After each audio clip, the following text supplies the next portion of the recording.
નમસ્કાર મિત્રો, જય દ્વારકાધીશ મિત્રો।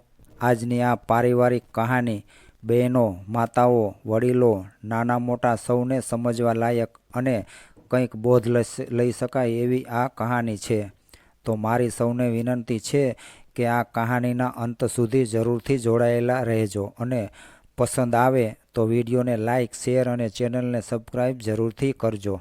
તો ચાલો શરૂ કરીએ આજનો આ વિડીયો। આ કહાનીની શરૂઆત કંઈક આ રીતે થાય છે।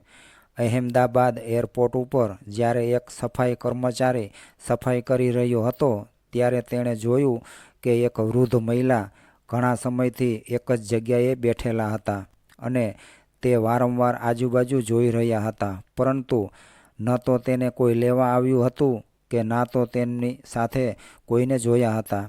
આજે સવારે જ્યારે તે સફાઈ કર્મચારી ગણપત પોતાની ડ્યુટી પર આવ્યો હતો ત્યારે તેણે તે વૃદ્ધ મહિલાને ત્યાં બેઠેલા જોયા હતા અને હવે તો તેનો બપોરનો જમવાનો સમય થઈ ગયો હતો, પરંતુ હજુ સુધી તે વૃદ્ધ મહિલા ત્યાંને ત્યાં જ બેઠા હતા અને સતત તેમની વૃદ્ધ આંખોથી એરપોર્ટમાં અંદરની તરફ જોઈ રહ્યા હતા, જાણે તે કોઈની આવવાની રાહ જોઈ રહ્યા હોય। ત્યારે તે વૃદ્ધ મહિલાને એ અવસ્થામાં જોઈને ગણપતને તેમના ઉપર દયા આવી અને તેમની પાસે જઈને બોલ્યો કે માજી, તમારે ક્યાં જવું છે અને તમે અહીં કોની રાહ જોઈ રહ્યા છો? શું કોઈ તમને લેવા માટે આવવાનું છે? ત્યારે તે વૃદ્ધ મહિલા બોલી કે બેટા, મારો દીકરો એરપોર્ટની અંદર ચેકિંગ કરાવવા માટે ગયો છે, પરંતુ ખબર નહીં કેમ તેને આટલો બધો સમય લાગી ગયો। દીકરા, તું એરપોર્ટની અંદર જઈને તપાસ કરી જોને કે તે હજી સુધી કેમ નથી આવ્યો। હું મારા દીકરાની સાથે અહીં સુધી આવી હતી, તે મને તેની સાથે દિલ્હી લઈ જવાનો છે। બેટા, જો બની શકે તો તું અંદર જઈને મારા દીકરાને બોલાવી લાવને। તે અંદર ગયો છે, ખબર નહીં કેમ તેને આટલો બધો સમય લાગી ગયો, કદાચ હવે તો તે આવતો જ હશે। ત્યારે ગણપત બોલ્યો કે માજી, તમારો દીકરો જ્યારે આવી જાય ત્યારે તમે તેની સાથે જતા રહેજો અને જો તમને ભૂખ લાગી હોય તો હું તમારા માટે કંઈક ખાવાનું લઈને આવું છું। ત્યારે તે વૃદ્ધ મહિલા હાથ જોડીને બોલ્યા કે ના બેટા, તારો ખૂબ ખૂબ આભાર કે તે મને ખાવાનું પૂછ્યું। મારો દીકરો હમણાં જ આવતો હશે અને જો હું તેને અહીં ના દેખાય તો તે ચિંતામાં આવી જશે, એટલે હું અહીંથી ક્યાંય નહીં જાઉં। ત્યારે ગણપત સમજી ગયો હતો કે હવે આ માજીનો દીકરો ક્યારેય પણ પાછો આવવાનો નથી, એટલે તે બોલ્યો કે માજી, મારી વાતનું ખોટું નહીં લગાડતા, પણ અહીં દર ત્રીજા દિવસે એક કોઈને કોઈ તો મળી જ જાય છે કે જેનો દીકરો, વહુ અથવા તો તેના બાળકો તેને અહીં મૂકીને જતા રહે છે। એટલું જ નહીં, ક્યારેક મંદિરમાં તો ક્યારેક રોડ ઉપર, એવી જ રીતે આજકાલના છોકરાઓ પોતાના માતા પિતાને ક્યાંય પણ મૂકીને જતા રહે છે। એટલે આ સાંભળીને તે માજી થોડા નારાજ થતાં બોલ્યા કે ના બેટા, તું મારા દીકરા વિશે આવું કેમ કહી રહ્યો છે? શું તું મારા દીકરાને ઓળખે છે? અને જો તું દીકરાને નથી ઓળખતો તો પછી તું તેના વિશે આવું કેમ કહી રહ્યો છે? મારો દીકરો મને અહીં મૂકીને ચાલ્યો ગયો છે। જો તું અહીં મદદ કરવા માગતો હોય તો અંદર જઈને જોઈ આવ, તે અંદર ક્યાંક હશે।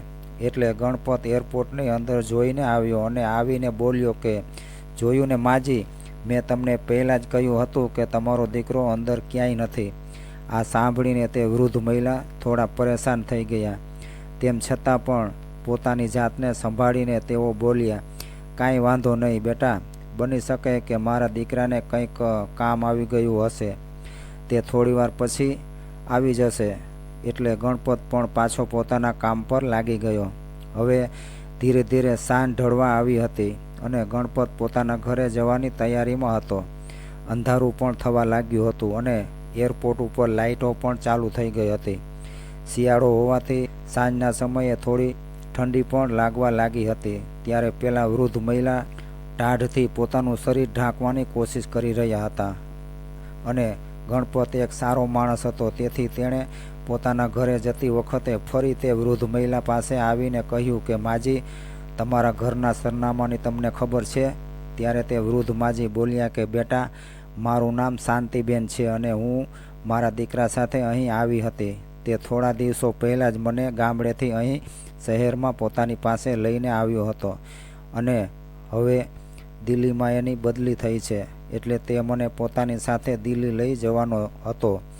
હું સવારથી જ અહીંયા તેની રાહ જોઈ રહી છું, પણ હજી તે આવ્યો નથી. એટલે ગણપત બોલ્યો કે જુઓ માજી, તમારું મન થાય તો તમે મારી સાથે મારા ઘરે ચાલો. મારા પરિવારમાં મારી પત્ની અને 2 બાળકો છે. જો તમે ઈચ્છો તો સવારે પાછા અહીં આવી જજો. એટલે શાંતિબેન બોલ્યા કે ના બેટા, જો હું અહીંથી જતી રહીશ અને મારો દીકરો સાગર અહીં આવશે તો તે મને ગોતશે, અને જો હું તેને અહીંયા નહીં મળું તો તે કેટલો ટેન્શનમાં આવી જશે. તું જા બેટા, હું અહીંયા ઠીક છું. એટલે ગણપત શાંતિબેનને ઓઢવા માટે શાલ આપતા બોલ્યો કે માજી, તમે અહીં આરામથી બેસો. હું મારા સહકર્મચારીઓને કહીને જાઉં છું કે જો તમને કોઈ વસ્તુની જરૂર પડે તો તમે તેને કહી દેજો. અને હા, તમે આ શાલ ઓઢી લેજો, કેમ કે રાતના સમયે અહીં ઠંડી વધારે લાગે છે, તેથી ક્યાંક તમે બીમાર ના પડી જાઓ. એટલે શાંતિબેને શાલ લઈ લીધી અને ઓઢીને ત્યાં બેસી ગયા અને મનમાં ને મનમાં ગણપતને ઘણા બધા આશીર્વાદ આપવા લાગ્યા. હવે ગણપતને પણ ઘણો સમય થઈ ગયો હતો, એટલે તે પોતાના ઘરે જવા માટે નીકળી ગયો અને ઘરે જઈને તેણે પોતાની પત્નીને આજની ઘટના વિશે તમામ હકીકત કહી સંભળાવી. અને બીજી બાજુ એરપોર્ટ પર શાંતિબેન ભૂખ્યા અને તરસ્યા બેઠા હતા અને પોતાના દીકરાના આવવાની રાહ જોઈ રહ્યા હતા.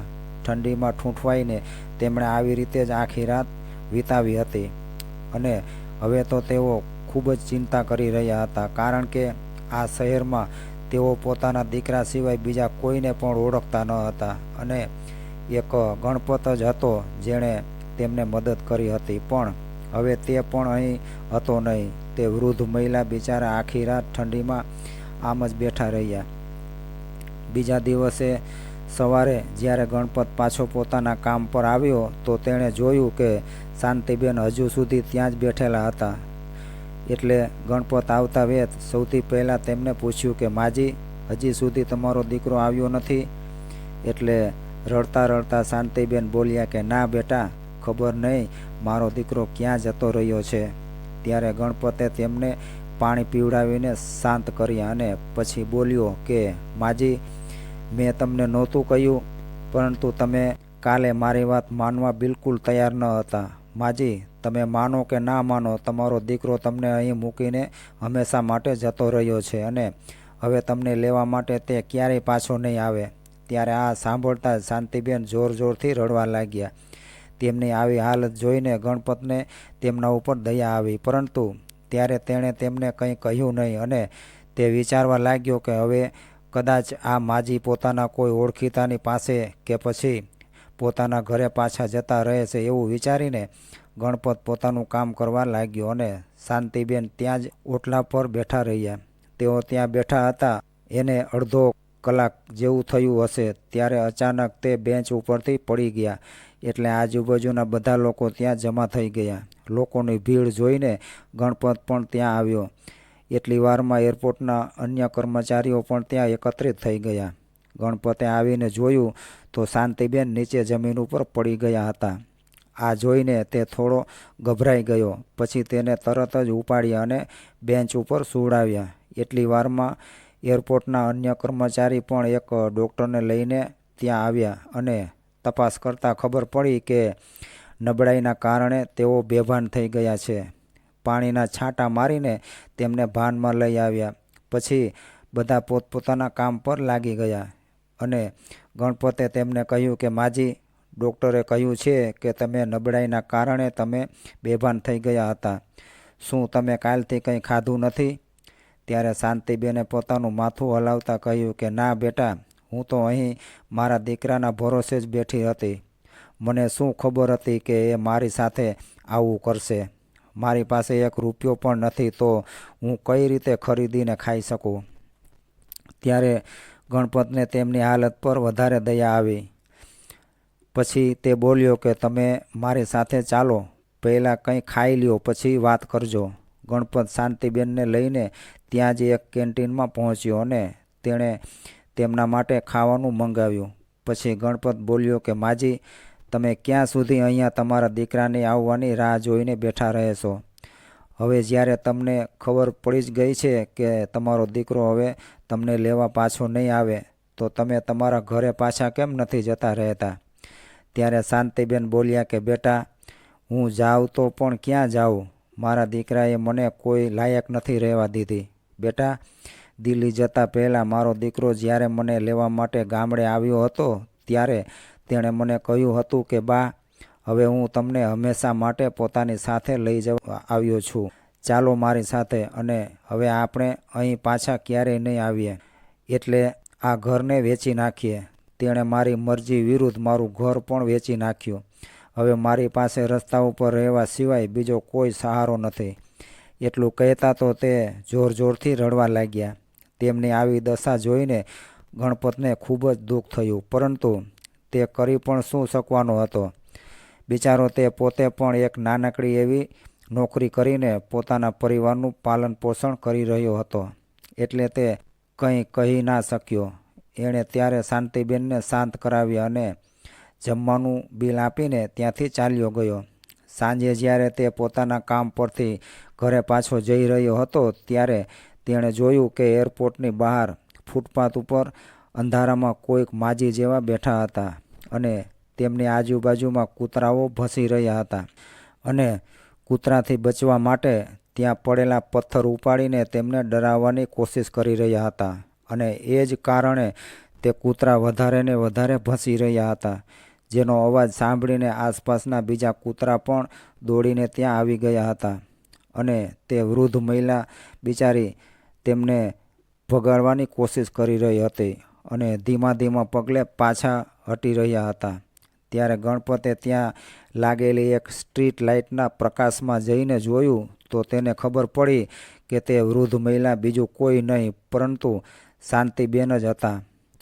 અને જ્યારે આ બધું જોઈને ગણપતથી રહેવાયું નહીં, અને તે તેમની પાસે ગયો અને એક લાકડીથી તેમણે કૂતરાઓને ભગાડ્યા અને શાંતિબેનને એક તરફ ખસેડ્યા, અને પોતે થોડો સાઈડમાં જઈને પોતાની પત્નીને ફોન કરવા લાગ્યો, અને તેને બધી જ ઘટના સમજાવતા કહેવા લાગ્યો કે હું પોતાની બાને તો રૂપિયાની તંગીના કારણે બચાવી નથી શક્યો, પરંતુ અહીં આવતા જતાં મેં જોયું કે આ બા કે જેની સાથે કંઈક ખરાબ થઈ ગયું છે, તો કદાચ તો હું પોતાને ક્યારેક માફ નહીં કરી શકું. આપણાથી કંઈ થાય કે ન થાય, કમસે કમ 2 સમયનો રોટલો તો આપણે આ માજીને આપી શકીશું, અને વૃદ્ધ માણસને બીજું જોઈએ પણ શું?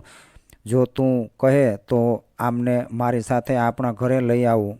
ગણપતની વહુ મુક્તા ખૂબ જ સમજદાર હતી. તે બોલી કે કંઈ વાંધો નહીં, જો તમને યોગ્ય લાગે તો લઈ આવો. આપણાથી જેટલી થઈ શકશે એટલી આપણે એમની મદદ કરીશું. આ સાંભળીને ગણપત ખૂબ જ ખુશ થયો અને શાંતિબેનને લઈને પોતાના ઘરે પહોંચ્યો. તેનું ઘર ખૂબ જ નાનું હતું, જેમાં તે પોતાની પત્ની અને 2 બાળકો સાથે રહેતો હતો. ત્યારે શાંતિબેને કહ્યું કે બેટા, તમે લોકો મારા કારણે કેટલા હેરાન થઈ રહ્યા છો, અને મારા નસીબમાં જે લખ્યું છે તે જ થશે, એટલે તમે આ રીતે હેરાન ન થાઓ. ત્યારે ગણપતે કહ્યું કે માજી, કંઈ વાંધો નહીં, આજે અમને તમારા આવવાથી કોઈ મુશ્કેલી નહીં પડે. માજી, આ બિલકુલ બરાબર જ કહી રહ્યા છે. અમને તમારા આવવાથી કોઈ પણ મુશ્કેલી નહીં પડે, અને હમણાં તમે જ તો કહ્યું કે તમારા નસીબમાં હશે તે જ થશે. તો બસ તમે માની લ્યો કે હવેથી તમારા નસીબમાં આ ઘરમાં રહેવાનું લખ્યું છે. અંદર આવો માજી, અને આને પોતાનું ઘર સમજજો. મુક્તા શાંતિબેનનો હાથ પકડીને તેમને અંદર લઈ આવી અને તેમને બેસવા માટે આસન આપ્યું અને પાણીનો ગ્લાસ આપ્યો. શાંતિબેન હજી થોડો ક્ષોભ અનુભવી રહ્યા હતા, એટલે મુક્તાએ કહ્યું કે પિયરમાં મારી બા અને સાસરે મારા સાસુ પણ વહેલા ગુજરી ગયા હતા, એટલે મને માતાનો પ્રેમ મળ્યો જ નથી. તો આજે તમે જ મારી માતા છો. ચાલો હવે જમવા બેસી જાઓ. એટલે શાંતિબેન પણ બધાની સાથે જમવા બેસી ગયા. જમતા જમતા ગણપતે કહ્યું કે માજી, અમારા ઘરમાં જગ્યા ઓછી છે, પરંતુ અમારા હૃદયમાં તમારા માટે ખૂબ જ વિશાળ જગ્યા છે. માટે તમે બિલકુલ નિશ્ચિંત થઈને અહીંયા રહેજો, અને અમને તમારા બાળકો જ સમજીને જેમ ઘરના બાકીના સભ્યો રહે છે તેવી જ રીતે તમે પણ રહેજો. આજથી તમે પણ આ ઘરના જ એક સભ્ય છો. જો તમને કોઈ મુશ્કેલી પડે તો તમે મને જણાવજો. ત્યારે શાંતિબેને મુક્તાની વાત સાંભળીને આંખોમાં આંસુ સાથે તેના માથા પર હાથ રાખતા બોલ્યા કે દીકરી, સદા ખુશ રહેજે.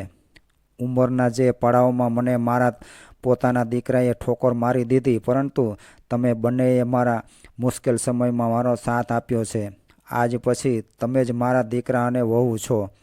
ત્યારે તેમના આંસુ લૂછતા મુક્તા બોલી, બસ બા, હવે જમી લ્યો. પછી બધા લોકો જમીને સૂઈ ગયા. બીજા દિવસે સવારે ગણપત તૈયાર થઈને પોતાના કામ પર જતો રહ્યો અને બાળકો પણ સ્કૂલે જતા રહ્યા. હવે ઘરે ફક્ત શાંતિબેન અને મુક્તા રહ્યા હતા. બંને આખો દિવસ ઘરમાં વાતો કરી રહ્યા હતા. ત્યારે મુક્તાએ પોતાના ઘર પરિવાર અને પરિસ્થિતિઓ વિશે શાંતિબેનને બધી વાત જણાવી અને એવી જ રીતે શાંતિબેને પણ પોતાના દીકરા અને વહુના કરતૂતો મુક્તાને જણાવ્યા. જેને સાંભળીને મુક્તાના પગ નીચેથી જાણે જમીન સરકી ગઈ અને તે હેરાન રહી ગઈ. પછી તે બોલી કે બા, તમારો દીકરો અને વહુ કેટલા નિર્દય માણસ છે. ભલા પોતાની જનતા સાથે આવું કોઈ કરી શકે? એ બંને અત્યારે તમારું દુઃખ નહીં સમજી શકે, પરંતુ તેમને આ બધી ત્યારે ખબર પડશે જ્યારે તેમની સાથે પણ એવું જ થશે. ત્યારે શાંતિબેને કહ્યું કે બેટા, તમારા ઘરમાં ભલે ઓછી જગ્યા હોય, પણ તમારું હૃદય અને નીતિ ખૂબ જ સાફ અને સારા છે. તું ચિંતા ન કર. આજે નહીં તો કાલે ભગવાન તમને આનું ફળ જરૂર આપશે. હવે સાંજે જ્યારે ગણપત પોતાના ઘરે આવ્યો ત્યારે બધા સાથે બેસીને જમ્યા અને ખૂબ વાતો કરી. હવે ધીરે ધીરે શાંતિબેન પણ ગણપતના પરિવારમાં ભળી ગયા હતા અને આમ જ દિવસો વીતી રહ્યા હતા. શાંતિબેન પણ હવે પરિવારના સભ્યોની જેમ જ ઘરના બધા જ કામકાજમાં ભાગ લેતા, જેથી મુક્તા પણ ઘણા બધા કામોમાં નિશ્ચિંત થઈ ગઈ હતી. જેમ કે બાળકોનું ધ્યાન રાખવું અને બજારમાંથી શાકભાજી લઈ આવવા. આવી અનેક નાની મોટી જવાબદારીઓથી તે મુક્ત થઈ ગઈ હતી અને તે આ વાતથી ખૂબ જ ખુશ હતી અને હંમેશા કહેતી હતી કે મારા ઘરમાં કોઈ વડીલની કમી હંમેશા ચાલતી હતી, જે હવે તમારા આવવાથી પૂરી થઈ ગઈ છે. મિત્રો, જેવી રીતે એક વૃક્ષના મૂળથી જ તેનું અસ્તિત્વ હોય છે, તેવી જ રીતે ઘરના વડીલો પણ પરિવાર માટે મૂળ સમાન હોય છે અને ગણપતના પરિવાર રૂપી વૃક્ષને શાંતિબેનના આવવાથી એક મજબૂત મૂળિયા મળી ગયા હતા. હવે તેનો આખો પરિવાર સુખેથી રહેતો હતો. એક દિવસ શાંતિબેને ગણપતને પોતાના માટે કંઈક કામ શોધવાનું કહ્યું. ત્યારે ગણપતે તેમને ચોખ્ખી ના પાડી દીધી અને કહ્યું કે જો મારી જગ્યાએ આજે તમારો પોતાનો દીકરો હોત તો શું તમે ત્યારે પણ તમે એને આ જ કહેત? માજી, હજી મારે એટલા ખરાબ દિવસો નથી આવ્યા કે મારે તમારી પાસે કામ કરાવવું પડે, અને જો જરૂર પડશે તો હું અને મુક્તા બંને છીએ. તમે ઘર પર આરામથી રહો અને તમારું પોતાનું અને બંને બાળકોનું ધ્યાન રાખો. જો મને જરૂર પડશે તો હું તમને કહી દઈશ. મુક્તા પણ ક્યાંક કામ શોધી લેશે. પણ અત્યારે બધું બરાબર ચાલી રહ્યું છે, તો તમે ચિંતા ના કરો. આ બધું સાંભળીને શાંતિબેન બીજું કંઈ બોલી ન શક્યા. આ બધું જોઈને મુક્તા હસવા લાગી અને બોલી કે મેં તો તમને પહેલાં જ કહી દીધું હતું, પણ તમે મારું ક્યાં સાંભળો છો? હવે તો તમારે માનવું જ પડશે. તમારા દીકરાએ પણ કહી દીધું છે કે તમારે કંઈ કામ કરવાનું નથી. એમ કહીને મુક્તા શાંતિબેનની પાસે આવીને એમના ખંભા પર હાથ રાખીને બોલી કે બા, તમે ખોટી ચિંતા કરી રહ્યા છો. તમે નિશ્ચિંત રહો, બધું જ થશે. આટલું કહીને મુક્તા રસોડામાં જતી રહી અને બધા માટે સ્વાદિષ્ટ નાસ્તો બનાવીને લઈ આવી. નાસ્તો કરીને ગણપત કામ પર અને બાળકો સ્કૂલે ગયા અને મુક્તા ઘરના કામમાં લાગી ગઈ. ત્યારે શાંતિબેને કહ્યું કે બેટા, હું શાકભાજી લઈ આવું છું, મને થેલો આપી દે. પછી શાંતિબેન થેલો લઈને બજારમાંથી શાક ખરીદવા નીકળી ગયા. જ્યારે તે શાકભાજી ખરીદીને પાછા આવી રહ્યા હતા ત્યારે હાથમાં નાનકડું માઇક લઈને એક છોકરો લોટરીની ટિકિટ વેચી રહ્યો હતો, જેમાં હરેક ટિકિટ 20 રૂપિયાની હતી અને પ્રથમ ઇનામની રકમ 1 કરોડ રૂપિયાની હતી. ખબર નહીં કેમ ત્યારે શાંતિબેનને મનમાં શું થયું કે તેમણે તે ટિકિટ ખરીદી લીધી અને ઘરે જતા રહ્યા. ઘરે જઈને તેમણે શાકભાજી મુક્તાને આપી દીધી. મુક્તા જ્યારે ઘરના કામમાંથી ફ્રી થઈને બેઠી તો શાંતિબેને તેને તે ટિકિટ આપી અને કહ્યું કે બેટા, આને સંભાળીને રાખી દેજે. શું ખબર, કદાચ આપણું નસીબ પણ ખુલી જાય. ત્યારે મુક્તા બોલી કે બા, આ તમે શું લઈ આવ્યા? આ બધું ખોટું હોય. મેં આજ સુધી કોઈને લોટરી લાગી હોય એવું સાંભળ્યું જ નથી. પણ કંઈ વાંધો નહીં, જો તમારું મન છે તો હું આને રાખી દઉં છું. એમ કહીને મુક્તાએ લોટરીની ટિકિટ કબાટમાં મૂકી દીધી. હવે શાંતિબેન જ્યારે પણ શાકભાજી લેવા જતા ત્યારે એક ટિકિટ લઈ આવતા અને જ્યારે મહિનાના અંતમાં તે ટિકિટોના વિજેતાની ઘોષણા થવાની હતી ત્યારે તે છોકરાએ ટિકિટ દેતા સમયે કહ્યું કે માજી, તમે આજે ટીવી પર ચેનલ ચાલુ કરીને રાખજો. આના ઉપર લોટરીના વિજેતાનું નામ જાહેર કરવામાં આવશે અને પોતાની ટિકિટોને પણ સંભાળીને રાખજો. ટીવી ઉપર જે સરનામું દેખાડે ત્યાં તમારે ટિકિટ લઈને જવું પડશે. કદાચ તમારો નંબર પણ લાગી જાય. શાંતિબેને બધી ટિકિટ મુક્તાને સંભાળીને રાખવા માટે આપી દીધી. એક દિવસ મુક્તા પાસેથી ટિકિટો માંગી અને બોલ્યા કે મુક્તા, કાલે આપણા માટે ખૂબ જ મહત્ત્વનો દિવસ છે. બેટા, કાલે લોટરીના વિજેતાના નામ ઘોષિત કરવામાં આવશે. આ બધી બાબત વિશે મુક્તાએ કે શાંતિબેને ગણપતને કંઈ કહ્યું ન હતું અને શાંતિબેને આ વખતે પણ મુક્તાને રોકી લીધી અને કહ્યું કે મુક્તા, રહેવા દે. જ્યારે લોટરી લાગી જશે ત્યારે આપણે ગણપતને જણાવી દઈશું અને જો નહીં લાગે તો વિચારી લઈશું કે આપણા આટલા રૂપિયા ખોવાઈ ગયા હતા. બેટા, જો ગણપતે પણ આશા રાખી લીધી તો તેને પણ દુઃખ થશે, એટલે અત્યારે એને કંઈ કહેવું નથી. ત્યારે મુક્તા પણ માની ગઈ અને બંને ગણપતના ગયા પછી ટીવી ચાલુ કરીને બેસી ગયા અને જેમ જેમ લોટરીના વિજેતા ઘોષિત થઈ રહ્યા હતા તેમ તેમ તે બંને પોતાની પાસે રહેલી ટિકિટોને ચેક કરી રહ્યા હતા. લોટરીના 3 વિજેતા ઘોષિત થવાના હતા. પહેલા વિજેતાને 1 કરોડ રૂપિયા, બીજા વિજેતાને 10 લાખ રૂપિયા અને ત્રીજા વિજેતાને 5 લાખ રૂપિયાનું ઇનામ મળવાનું હતું. શાંતિબેન અને મુક્તા બંને હાથ જોડીને બેઠા હતા અને સતત ભગવાનનું નામ લઈ રહ્યા હતા, એ આશાથી કે તેમની લોટરી લાગી જાય. ત્રીજા વિજેતાથી નામ જણાવવાનું આરંભ કર્યું. સૌથી પહેલાં ત્રીજા વિજેતાના નંબર ઘોષિત કરવામાં આવ્યા. તેના પછી બીજા વિજેતાના પણ. શાંતિબેનની પણ એક ટિકિટ માટે બંનેમાંથી એક પણ નંબર આવ્યો નહીં, પરંતુ હજી પણ એક તક બાકી હતી અને તે બંને ટીવી પર નજર ટકાવીને બેઠા હતા. જેવા જ પ્રથમ વિજેતા ઘોષિત કર્યા તો તે બંને પોતાના માથા ઉપર હાથ રાખીને બેસી ગયા, કેમ કે તે વિજેતા પણ કોઈ બીજું જ નીકળ્યું હતું. ટિકિટનો નંબર બીજો કોઈ હતો. શાંતિબેન પાસે રહેલી ટિકિટોમાં એ નંબર મેળ ખાતો ન હતો, એટલે ગુસ્સામાં આવીને મુક્તા તે ટિકિટોને ફેંકવા લાગી. ત્યારે જ ટીવી પર ઘોષણા કરવામાં આવી કે એન્કરે કહ્યું કે માફ કરજો દર્શક મિત્રો, અહીં એક નાનકડી ભૂલ થઈ ગઈ છે. અહીં જે પહેલા વિજેતા છે તેમની લોટરીની સંખ્યા વાંચવામાં ભૂલ થઈ ગઈ છે અને હવે પ્રથમ વિજેતાની લોટરીના ટિકિટનો નંબર ચેક કર્યો અને જેવો જ મુક્તા અને શાંતિબેને તે નંબર જોયો તો તેમની આંખો ફાટેલી જ રહી ગઈ, કેમ કે શાંતિબેન કાલે જે ટિકિટ લઈને આવ્યા હતા તે જ ટિકિટ પ્રથમ વિજેતા હતી. આ જોઈને બંનેની ખુશીનો કોઈ ઠેકાણું ન રહ્યું અને બંને ખુશીથી નાચવા લાગ્યા.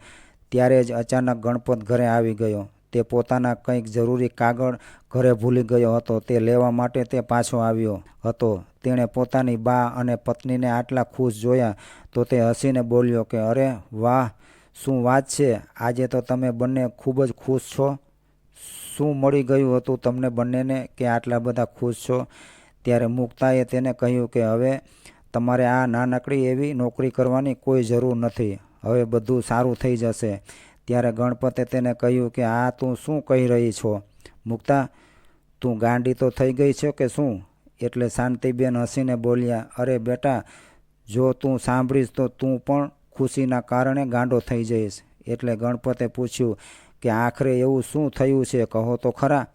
ત્યારે શાંતિબેને તેને લોટરીની ટિકિટ દેખાડી અને ટીવી ઉપર જે નંબર દેખાડવામાં આવ્યો હતો તે પણ બતાવ્યો, જેને જોઈને ગણપતને પણ પોતાના ઉપર વિશ્વાસ થયો નહીં અને તે બોલ્યો કે સાચે જ આપણને લોટરી લાગી છે બા? એટલે શાંતિબેન ખુશ થતાં બોલ્યા કે હા બેટા, હવે આપણા દુઃખના દિવસો જતા રહ્યા, હવે તો બસ ખુશીઓ જ ખુશીઓ હશે. આજે તું તારા કામથી છૂટી લઈ લેજે, કારણ કે આપણે આ એડ્રેસ ઉપર જવાનું છે, અહીં ઇનામના રૂપિયા આપણને આપવામાં આવશે. એટલે ગણપતે ફોન કર્યો અને આજના દિવસની છૂટી લઈને તે શાંતિબેનની સાથે તે એડ્રેસ પર પહોંચ્યો જ્યાં ઇનામની રકમ મળવાની હતી. અને રકમ મોટી હતી એટલે ટીવી ન્યૂઝ પર દેખાડવામાં આવી રહી હતી. પ્રથમ, દ્વિતીય અને તૃતીય ત્રણેય વિજેતા ત્યાં હાજર હતા, જેમને વારાફરતી ઇનામની રાશિ આપવામાં આવી રહી હતી. ત્યારે શાંતિબેનનો દીકરો સાગર શહેરના હાલચાલ જાણવા માટે તે ઓનલાઈન સમાચાર જોતો હતો. જેવી તેણે ન્યૂઝ ચેનલ ખોલી તો તેના પર પોતાની બાને જોઈને તે ચોંકી ગયો અને જ્યારે તેને ખબર પડી કે તેની બા 1 કરોડ રૂપિયાની માલકીન બની ગઈ છે તો તે ખૂબ જ ખુશ થયો અને પોતાની બાને લૂંટવાના ઈરાદાથી તે પોતાના શહેર આવવા માટે નીકળી પડ્યો. પરંતુ તે જાય તો જાય પણ ક્યાં? તેને તો પોતાની બાના એડ્રેસની ખબર પણ ન હતી. તેણે એરપોર્ટ ઉપર કર્મચારીઓને પૂછ્યું તો તેને ગણપતના ઘર વિશે ખબર પડી અને તે ગણપતના ઘરે પહોંચી ગયો. પણ ત્યારે ગણપત અને તેનો પરિવાર ત્યાંથી બીજે રહેવા જતા રહ્યા હતા, કેમ કે હવે તેમની પાસે રૂપિયા આવી ગયા હતા. જ્યારે શાંતિબેનનો દીકરો સાગર ત્યાં પહોંચ્યો તો તેણે જોયું કે ત્યાં તો તાળું લાગેલું હતું. પાડોશીને પૂછતા ખબર પડી કે ગણપત અને તેનો પરિવાર એક સારી સોસાયટીમાં રહેવા જતા રહ્યા છે, જ્યાં તેમણે પોતાનું મકાન લઈ લીધું છે. પાડોશીઓ પાસેથી સરનામું પૂછીને સાગર તે સરનામા ઉપર ગયો. ઘર પાસે આવીને તે શાંતિબેનને અવાજ દેવા લાગ્યો, બા, એ બા, તમે ક્યાં છો? જુઓ, તમારો દીકરો સાગર તમને લેવા માટે આવી ગયો છે અને તમને મળવા માટે આવ્યો છે.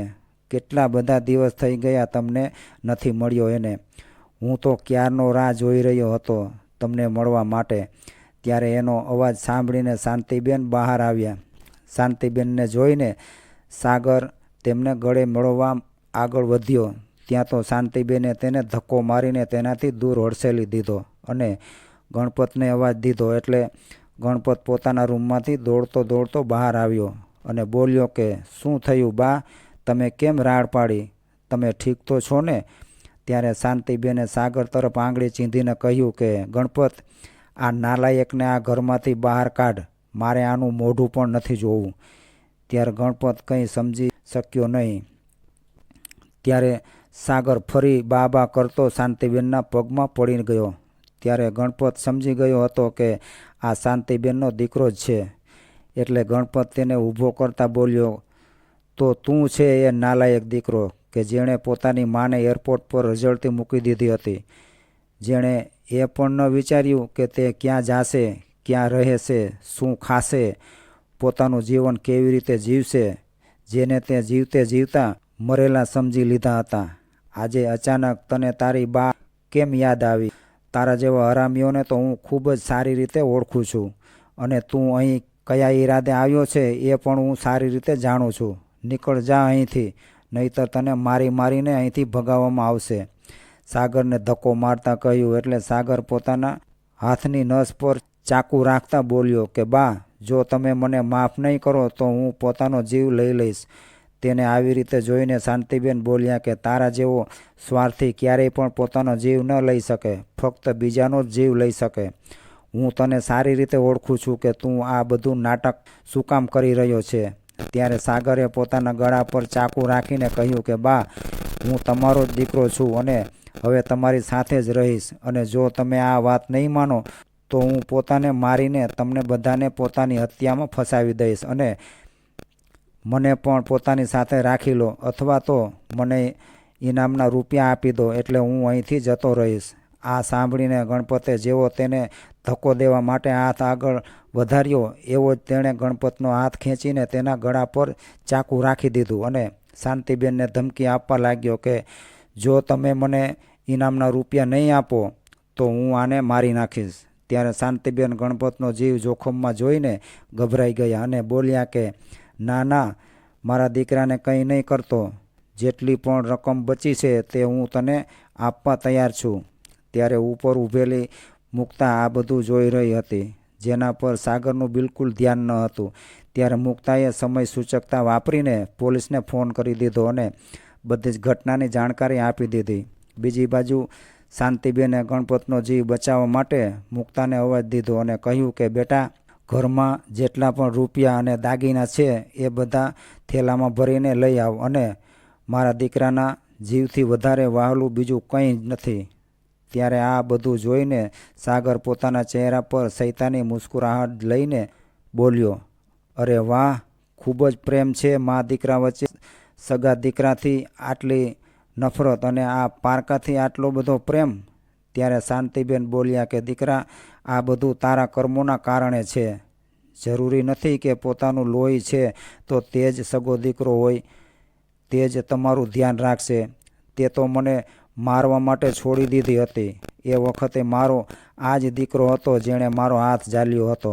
ભલા આજે હું આને અહીં મરવા માટે કેવી રીતે છોડી શકું? સાગરનું આ બધી વાતોમાં ધ્યાન ન હતું. ત્યારે મુક્તાએ પોલીસને ફોન કરી દીધો હતો. એટલે ત્યાં સુધીમાં પોલીસ પણ આવી ગઈ હતી. પોલીસ કર્મચારીઓ ધીરે ધીરે અંદર આવ્યા, જેથી સાગરને ખબર ન પડી શકે. ત્યારે તેની પાછળથી પોલીસ ઇન્સ્પેક્ટરે બંદૂક રાખી દીધી અને ત્યારે એક કોન્સ્ટેબલ આવીને તેના હાથમાંથી ચાકુ ઝૂંટવી લીધું અને સાગરને પકડીને પોલીસ સ્ટેશન લઈ ગયા અને તેને જેલમાં નાખી દીધો. પુરાવાનો તો કોઈ અભાવ હતો જ નહીં, કેમ કે પોલીસે તેને રંગે હાથ પકડી લીધો હતો. કોઈકનો જીવ લેવાની કોશિશ કરતા, જેના કારણે તેને સજા થઈ ગઈ અને શાંતિબેન પોતાના દીકરા ગણપત અને વહુ મુક્તાની સાથે ખુશીથી રહેવા લાગ્યા. હવે તેઓ પોતાનું જીવન ખૂબ જ સુખેથી વ્યતીત કરવા લાગ્યા. કદાચ તે ગણપત અને મુક્તાના કર્મોનું ફળ હતું જે તેમને મળ્યું હતું. તેમણે નિસહાયની મદદ કરી હતી, એટલે ભગવાને તેમને ફળ સ્વરૂપે આટલી મોટી ભેટ આપી હતી. મિત્રો, જરૂરી નથી કે તમારું પોતાનું લોહી હોય, ફક્ત તે જ તમારો સેવા કરી શકે, તમારું ધ્યાન રાખી શકે. ઘણી વખત પારકા સંબંધો એટલા ગાઢ થઈ જાય છે કે જેટલા તમારા પોતાના સગા સંબંધો પણ નથી થઈ શકતા. લોહીનો સંબંધ જ સર્વસ્વ નથી હોતો. જ્યાં સુધી માણસના મનમાં બીજા વ્યક્તિ પ્રત્યે પ્રેમ ભાવ ન હોય, ત્યાં સુધી સ્વાર્થી વ્યક્તિ કોઈનો પણ સગો નથી હોતો, ભલે પછી તે તેના પોતાના કેમ ના હોય. તો મિત્રો, આજની આ કહાની તમને કેવી લાગી એ કોમેન્ટ કરી જરૂરથી જણાવજો. અને પસંદ આવી હોય તો વિડીયોને લાઇક, શેર અને ચેનલને સબસ્ક્રાઈબ કરી તમારા ભાઈને સપોર્ટ આપો. જય દ્વારકાધીશ.